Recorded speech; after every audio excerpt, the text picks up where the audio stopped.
Hey guys, in this video, I'm going to walk you through the steps on how we set up the Fire TV Stick Lite, and we're going to follow the instructions that came in the box. So the first thing that we want to do is hook up the device with the HDMI extender if you need that to plug it in to an HDMI port on the back or side of your TV. And we're also going to set up the plug that we're going to use to power this device. So first, opening up our USB power cord and plugging one side into the wall adapter.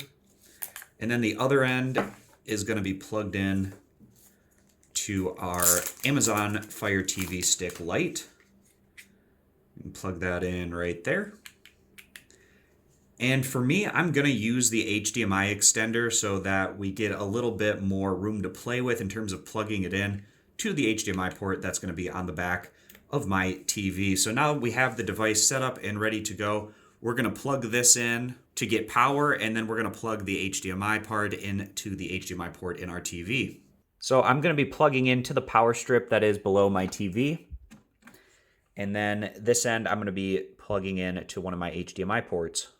And for me, I already have a couple of devices plugged into my first two HDMI ports, but I have a third one right down here that I'm going to be plugging my Amazon Fire TV Lite into.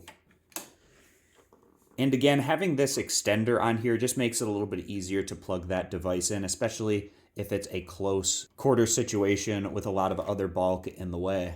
So at this point, we're going to power on our TV, and we need to go to the input source that we had plugged our Fire TV into. For me, it's HDMI 3, and I have these little tiles on the home screen of my television to select that input. Now, a lot of you guys are probably going to have to cycle through the inputs using your TV remote, and I have a couple of examples to show you where you can find the input button on your remote, and it also might be named something such as source, or you might have an HDMI button on your remote as well.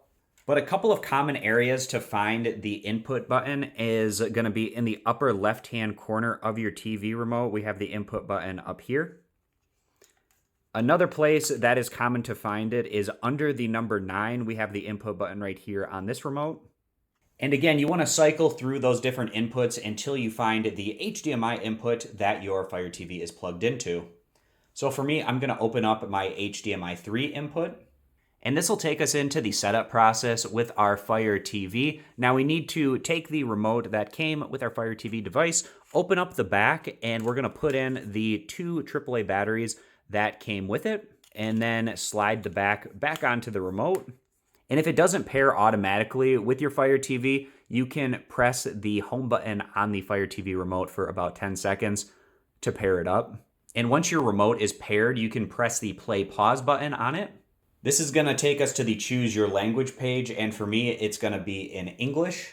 And the select button on our Fire TV remote is this big circle button right here in the middle. We're going to click that to select.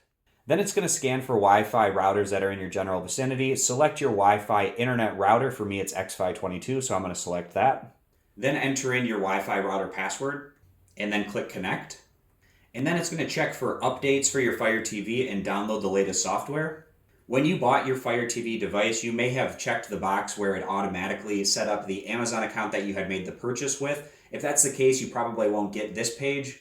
But for me, I didn't do that, so I have to sign in manually, and I can do that by clicking the Have an Account Sign In button right here. Now, if you don't have an Amazon account, of course, you can click the plus button and create an Amazon account for the device, but again, I have an account, so I'm going to sign in right here.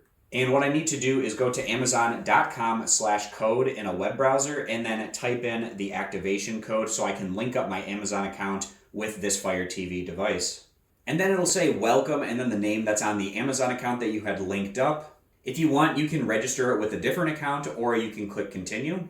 You also have the option to save Wi-Fi passwords to your Amazon account if you'd like to do that. Otherwise, you can click no. If you were previously a Fire TV customer, you have the option to restore your apps, privacy settings, and parental controls from that previous device onto this new device. And if you want, you can click restore. Otherwise, you can click skip to start fresh from new. And then you can either enable parental controls or not. And we're on the home stretch here. If you want, you can add Amazon Kids Plus for $4.99 a month after a free trial. If you're not interested in that, you can click no thanks. And you can choose streaming services. Otherwise, you can click no thanks. But for me, I'm going to click get started to add some of these streaming apps. And for me, I'm going to add Disney Plus, Hulu, as well as ESPN. And then once you get to the end, you click the play pause button on the remote and then click finish.